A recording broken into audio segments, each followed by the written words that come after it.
Hello, hello, hello, everybody. Happy New Year. Today is December 31st, 2023, at the time of recording. My name is Andre Allen, and I am starting, I don't know what you want to call this, like some kind of monologue, but hopefully we'll be doing video as well in the future. I tried to set up video for this one, and I don't have the correct lighting, so it didn't really look very good, but I still wanted to make something, so I'm doing an audio recording just so I can get my thoughts out and we can talk about 2023, the ups, the downs, the good, the bad. And speaking of the good and the bad, what better way to kick things off than to talk about my beloved New York Jets? Unfortunately, on Thursday, my Jets lost to the Cleveland Browns 20-37. We got absolutely destroyed with Joe Flacco throwing for over 300 yards, three touchdowns, and we did manage to pick him off one time. The Jets starting quarterback was Trevor Simeon. He went 32 for 45 for 261 yards, including one pick, and he did throw a touchdown, which is incredible. Um, we love Trevor Simeon, but he is not Zach Wilson. Zach Wilson is the GOAT. I would love for Zach Wilson to return in the season finale against the New England Patriots. There's no guarantee that that's going to happen just yet, but a man can dream, right? I've believed in Zach Wilson since we drafted him second overall last year, and I will continue to believe in him. If I can rock with Mark Sanchez, I can rock with anybody that the Jets decide to play at quarterback.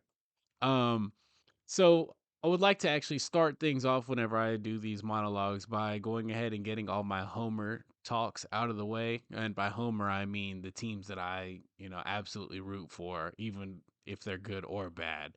So we went ahead and got the New York Jets out of the way in the NFL. Moving on to the NBA. My team is the Indiana Pacers. Let's go. Home to one of the greatest point guards in the NBA today, Tyrese Halliburton.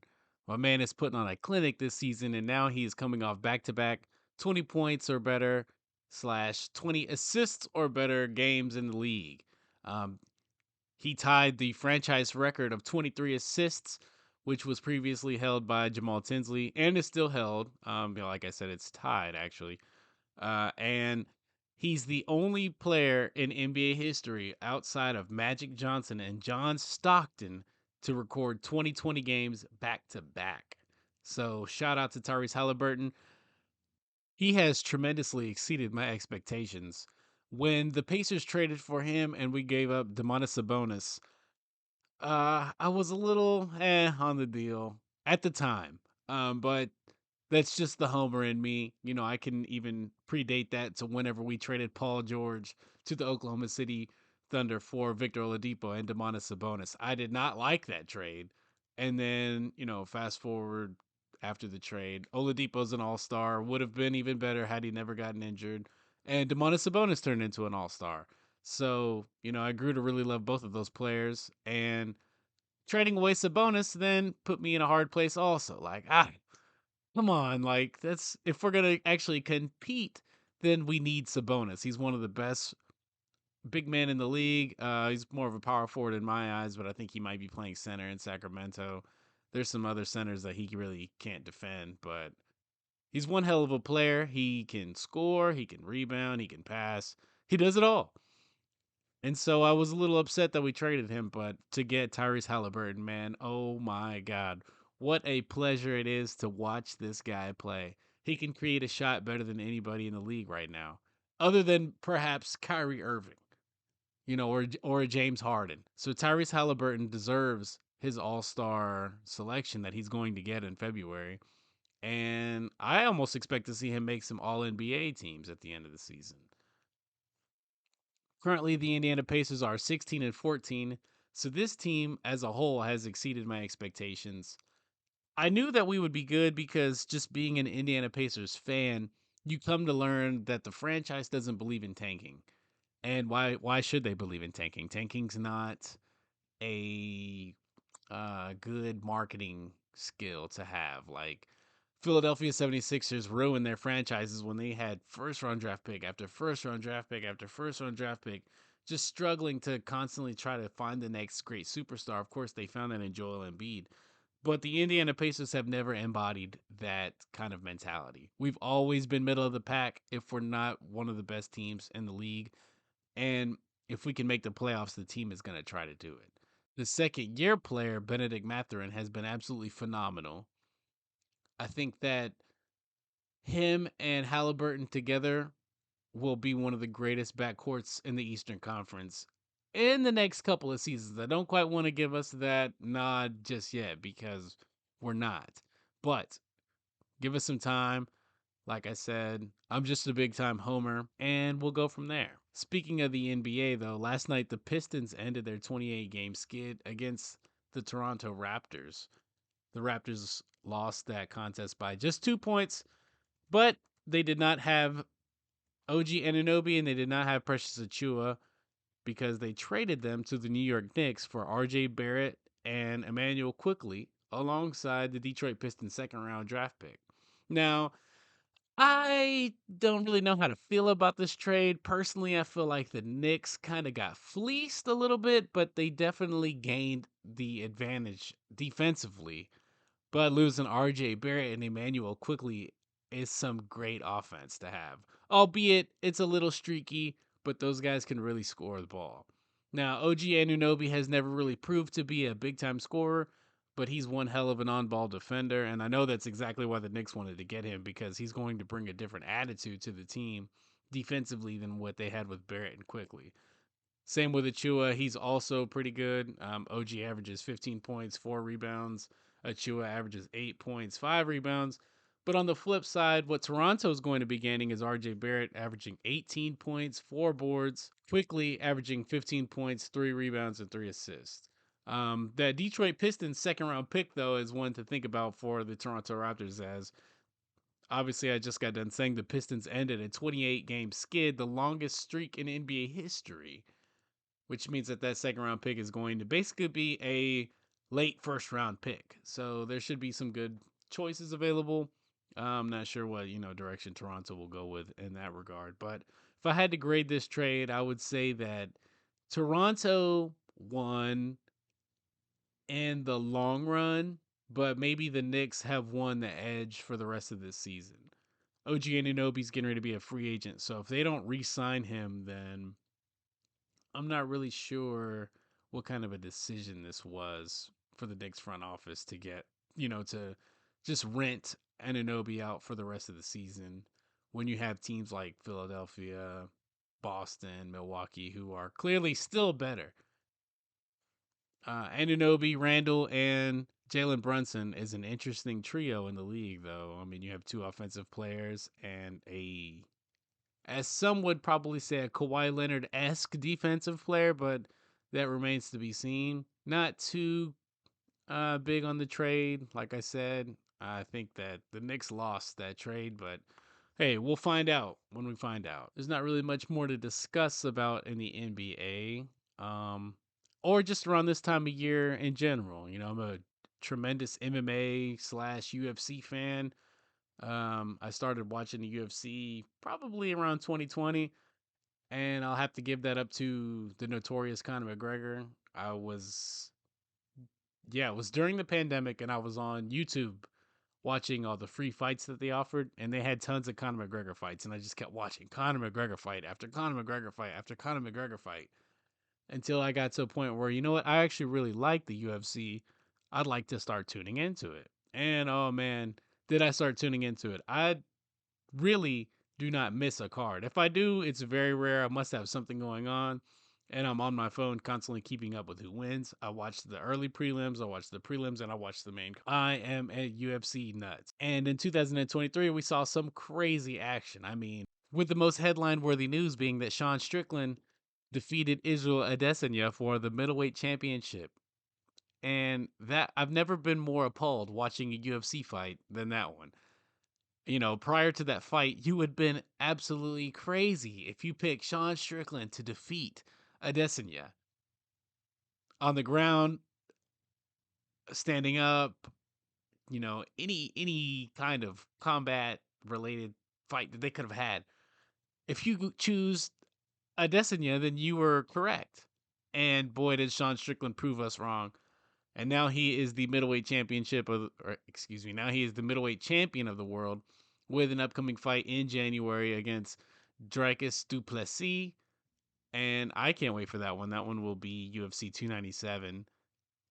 Co That's the main event, with the co-main event being Buena Silva versus Pennington for the vacant women's bantamweight UFC championship.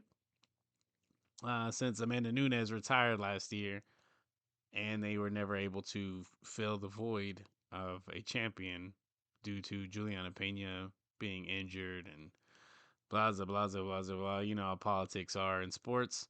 Um, Also, Alex Pereira became light heavyweight champion of the UFC after he lost the middleweight championship to Adesanya earlier in 2023.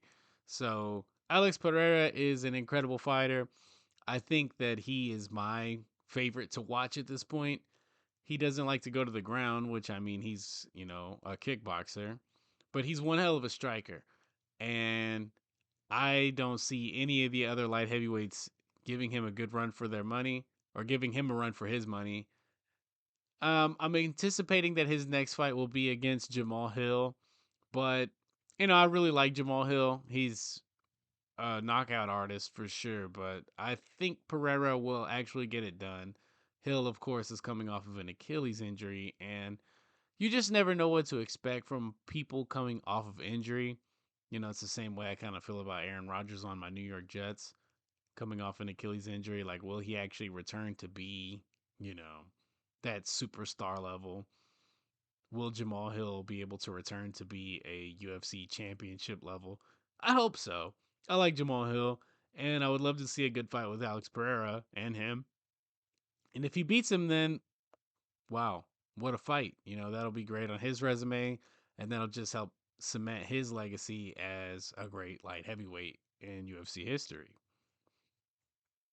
Conor McGregor earlier today announced that he will be fighting at International Fight Week, the long awaited return of Conor McGregor. The guy's been sitting out since he broke his leg fighting Dustin Poirier. I believe it was in 2021. He did a ton of rehab to get back in shape to come to the UFC. To seem like we were going to get his fight last year in 2023, or earlier this year because it's still 2023, but it didn't happen. It just kept getting pushed back, kept getting pushed back. Him and Michael Chandler kept going back and forth on Twitter.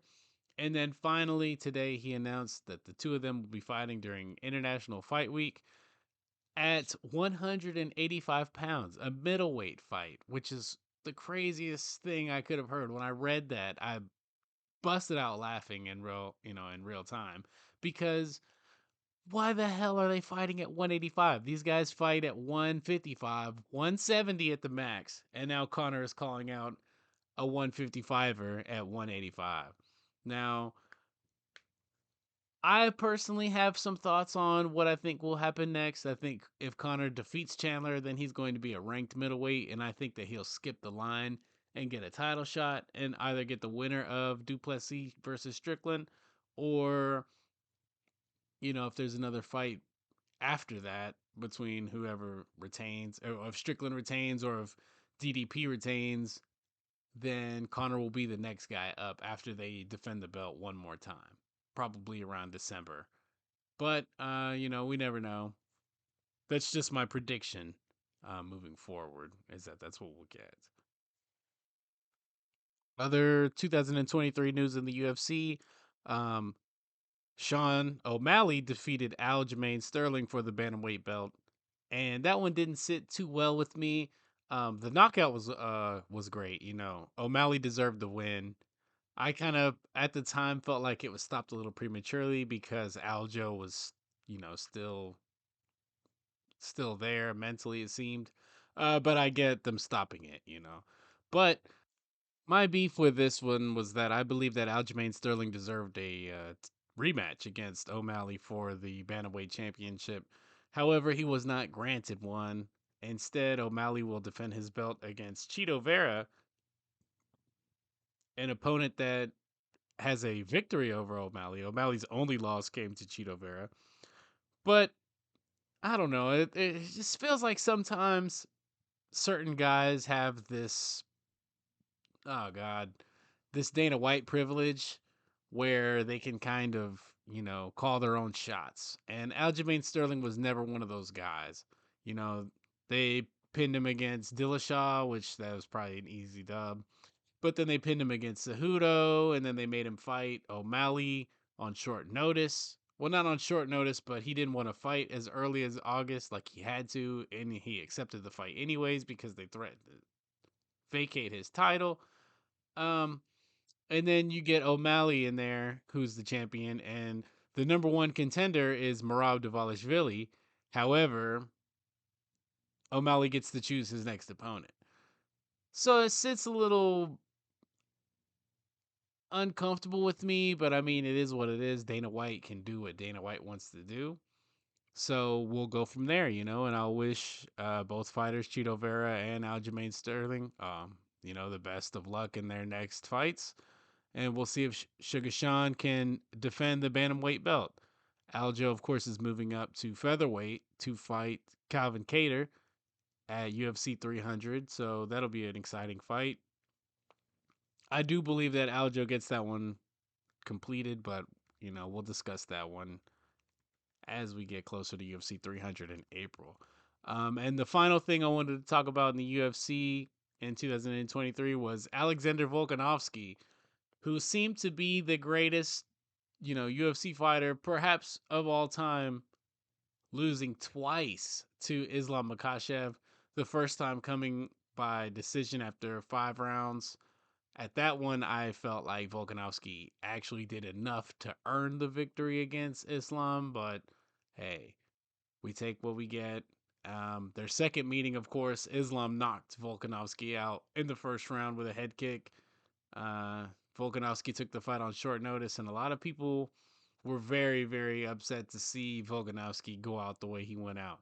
So, two losses for Volk in 2023. Islam Makhachev seems to be absolutely unstoppable at this point. I don't know what it would take to beat him. His ground game and his wrestling is just so on point that I don't know who in his weight class could actually put a stop to his run. He's having a very similar career so far as Khabib Nurmagomedov, his best friend, and he's talking about moving up to 170 to challenge Leon Edwards for the cruiserweight championship, and that's a good fight. I'm interested in seeing it.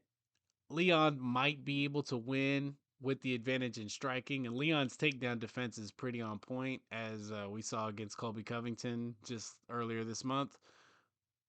But Islam is a different breed, so I really have no idea how that fight would go. Hopefully, we get rid of these double champs fights in 2023. We need to take a year off. Alex Pereira is talking about moving up to heavyweight without even defending the belt at light heavyweight. Islam's only defended his belt against what, maybe one guy, and I mean, it's just time to move on. You have to run through your entire division before you can decide you want to challenge at the next weight class for double champ status. Do I think Alex Pereira could probably beat Tom Aspinall? Ooh, I don't know. Only because size matters in this game, and Tom Aspinall could actually really defeat Pereira. But if anybody's going to become a 3 division champion in the UFC, Pereira's got the best resume for him. So we're really excited about, UFC moving forward. 2024 is going to be a big year. I can't wait to tune into all the fights. I'm excited to see what Ariane Lipski does in 2024. She's coming off a big win over Casey O'Neill at UFC 296. Ariane Lipski is my favorite women's fighter. So whatever she does, I'm behind her 100% of the way, and I hope to see her continue to climb the rankings of her division. There wasn't much buzz going on at this current time of the year. Everybody's with their families, holiday time, so not a whole lot of news going on. I wish Kanye West dropped his album vultures like he said he was going to in 2023. But that's another thing to look forward to next year. Apparently, that's coming out in January. So we'll be a year older next year, 1 year older, 1 year wiser, and we'll just be ready for some good fights. Great basketball, good football, good fights, and great movies and TV shows. So I personally am looking forward to what 2024 has to offer. I've been personally kind of like going through the motions here recently, and now I have a new computer, so I felt the need to go ahead and kind of broadcast my thoughts a little bit, and share what goes on in my world with you guys. So I hope you enjoyed what you listened to, and we'll see you again on the next monologue. Like I said, I don't really want to call this a podcast because it's really just a monologue. It's just me talking. But hey, I appreciate you guys and looking forward to seeing you on the next one, like I just said. And have a happy new year from my family to yours.